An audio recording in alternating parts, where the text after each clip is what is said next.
안녕하십니까? 우리는 지금 인생이라는 아주 어려운 게임의 시작점에 서 있습니다.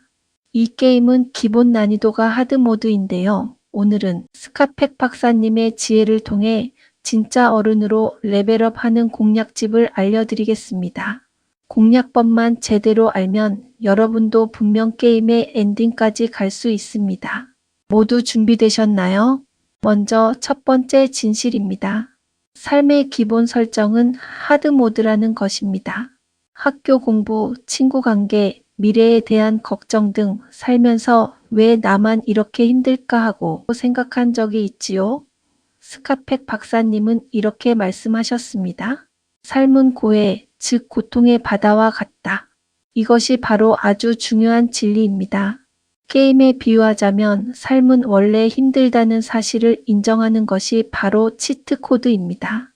이 사실을 받아들이면 억울한 마음이 사라지고 비로소 진짜 게임이 시작됩니다. 그럼 이 고통은 우리에게 무엇일까요? 바로 성장을 위한 경험치, 즉 XP와 같습니다. 우리가 어떤 문제를 만났을 때 그것을 해결하면 어떻게 될까요? 마치 게임에서 몬스터를 잡으면 경험치를 얻고 레벨업을 하는 것처럼 우리는 더 단단하고 지혜로운 사람으로 성장하게 됩니다. 하지만 맨손으로 게임의 최종 보스를 잡을 수는 없겠지요? 삶의 고통을 잘 이겨내고 문제를 해결하려면 반드시 갖추어야 할 4가지 특별한 장비, 즉 도구가 있습니다. 박사님은 이것을 훈육이라고 불렀는데요.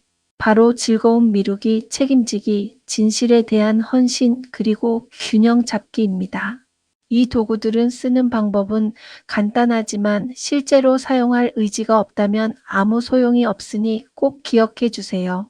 첫 번째 도구는 맛있는 케이크는 나중에 먹어라입니다.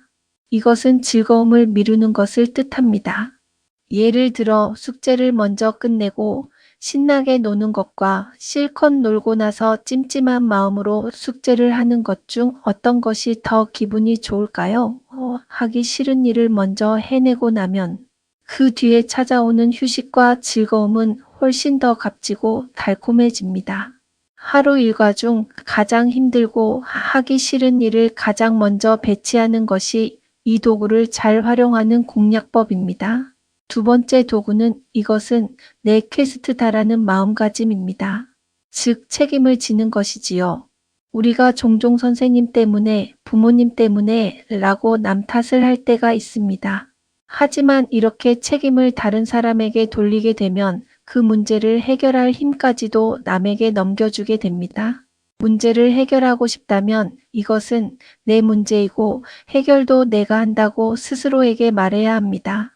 문제의 주인이 바로 나일 때만 해결책도 내 손안에 들어오게 됩니다. 세 번째 도구는 낡은 지도를 버리고 현실을 직시하라입니다. 우리 머릿속에는 세상을 이해하는 지도가 있습니다.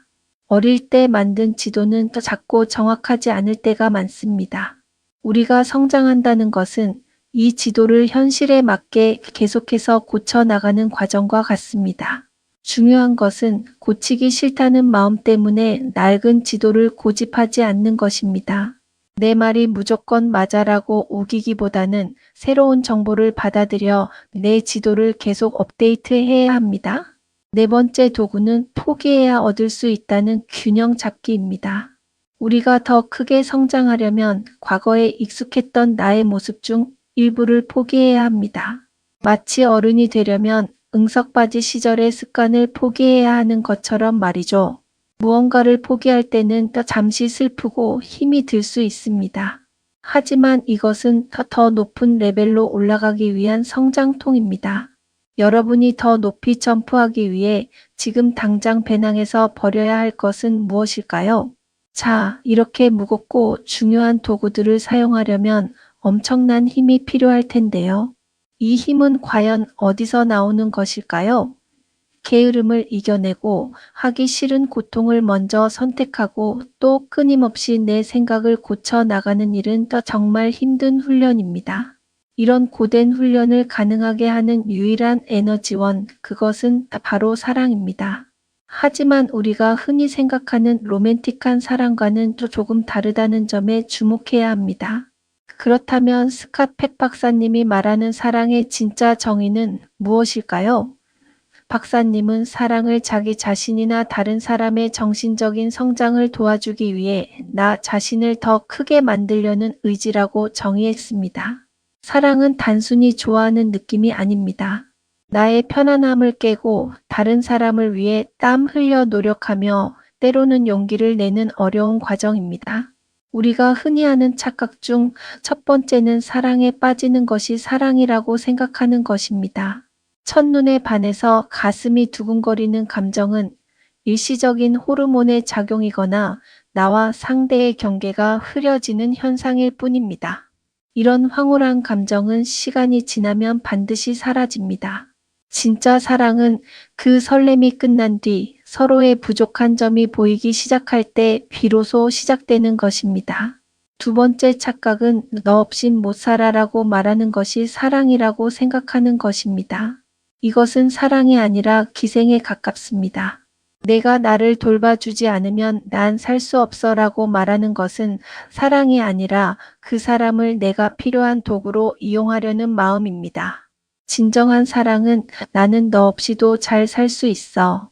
하지만 너와 함께 성장하고 싶어서 너를 선택했어라고 말하는 것입니다. 오직 혼자서도 잘 설 수 있는 사람만이 진정한 사랑을 할 수 있습니다. 세 번째 착각은 애착과 사랑을 구분하지 못하는 것입니다. 우리는 강아지나 취미 생활에도 사랑한다는 말을 종종 씁니다. 하지만 그것은 상대의 정신적인 성장을 돕는 서로 주고받는 관계가 아닙니다. 사랑의 진짜 목적은 언제나 상대가 스스로 설 수 있도록 돕는 것과 성장할 수 있도록 돕는 것이어야 합니다.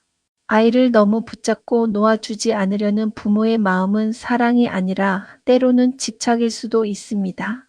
그렇다면 사랑을 가장 구체적으로 실천하는 방법은 무엇일까요? 바로 경청, 즉 상대의 이야기를 깊이 듣는 것입니다. 상대를 사랑한다는 가장 큰 증거는 관심이고 관심을 가장 잘 표현하는 방법은 듣기입니다. 괄호치기란 내 편견과 내가 하고 싶은 말, 그리고 내 판단을 잠시 괄호 안에 묶어두고 오직 상대방의 세계로 완전히 들어가 그 사람의 이야기를 듣는 것을 말합니다. 이것은 엄청난 에너지가 필요한 아주 고된 일입니다.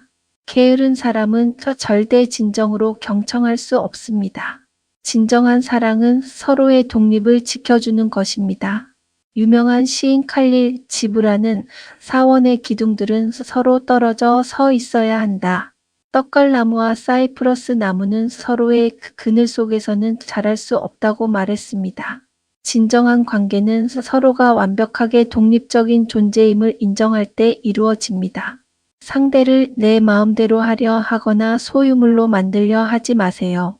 그저 그 사람이 자기 자신의 모습으로 잘 자랄 수 있도록 돕는 것이 진짜 사랑입니다.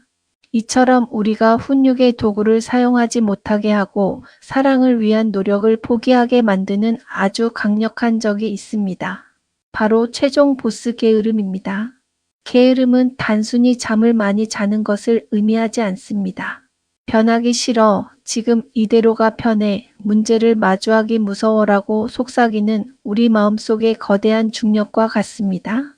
사랑의 반대말은 미움이 아니라 바로 이 게으름입니다. 성장, 즉 진화는 마치 중력을 거스르는 기적과도 같습니다. 물리학의 법칙인 엔트로피에 따르면 세상의 모든 에너지는 질서에서 무질서로 높은 곳에서 낮은 곳으로 흘러갑니다. 그래서 우리의 게으름은 사실 아주 자연스러운 본능입니다. 그냥 두면 우리는 자연스럽게 퇴보하게 됩니다. 하지만 인간은 성장합니다. 영적인 성장은 이 거대한 게으름의 중력을 이겨내고 산을 오르는 것과 같은 정말 놀라운 과정입니다. 게으름의 또 다른 얼굴은 바로 두려움입니다. 우리는 왜 게으름을 피울까요? 사실은 무섭기 때문입니다.